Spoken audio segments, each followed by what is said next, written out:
மங்கையராய் பிறப்பதற்கே நல்ல மாதவம் செய்திடல் வேண்டும் அம்மா.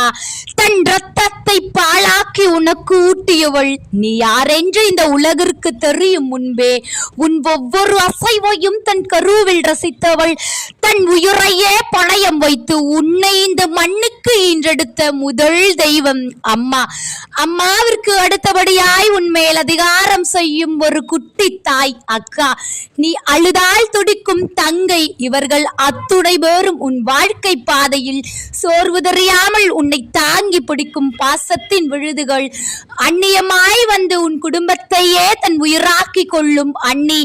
அதே போல் அம்மாவிற்கு நிகரான உரிமையோடு உன்னை தோளில் சுமந்து உன் சிறுவயது குறும்புகளை ரசித்து வளர்த்த அன்புள்ளம் கொண்ட அத்தை. தாய்க்கு பெண் தாரம் என்பார்கள், ஆனால் தாய்க்கு உண்ணும் அதே அன்பை தர வந்த இன்னொரு தாய் உன் அம்மாவின் நிழலாயிருந்து உன்னை தன் பிள்ளையாய் பாவித்து அரவணைக்கும் அந்த பாசத்தின் மறு உருவம் சித்தி.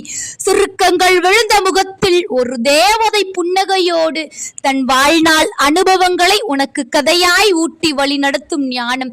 உன் வேர்களுக்கு நீர் ஊற்றி உன் வம்சத்தின் பெருமையை உனக்கு கற்றுத்தந்தவள் பாட்டி. உன்னையே தன் உலகம் என்று நம்பி வந்தவள். உன் கோபங்களை தாங்கி உன் தோல்விகளில் கலங்காமல் தோள் கொடுத்து உன் வெற்றிக்காக பின்னணியில் நின்று உழைப்பவள் இவள். தன் அடையாளத்தையே உனக்காக மாற்றிக்கொண்டு உனக்கு அப்பா என்ற அந்த உன்னத அந்தஸ்தை பெற்று தந்தவளும் இவளே. தன் அழகையும் இளமையையும் உனக்காக அர்ப்பணித்து உன் வாழ்வின் அஸ்திவாரமாய் நிற்கும் உன்னத உயிர். பெண் என்பவள் வெறும் சொல்லல்ல, அவள் இந்த பிரபஞ்சத்தின் ஆதிசக்தி. அவள் சிதறாமல் காப்பதால் தான் நம் குடும்பங்கள் இன்றும் கோயிலாயிருக்கின்றன. உலகை அழகாக்கும் அத்தனை பொன்மைக்கும் என் சிரம் தாழ்ந்த வணக்கங்கள். இனிய மகளிர் தின நல்வாழ்த்துக்கள்.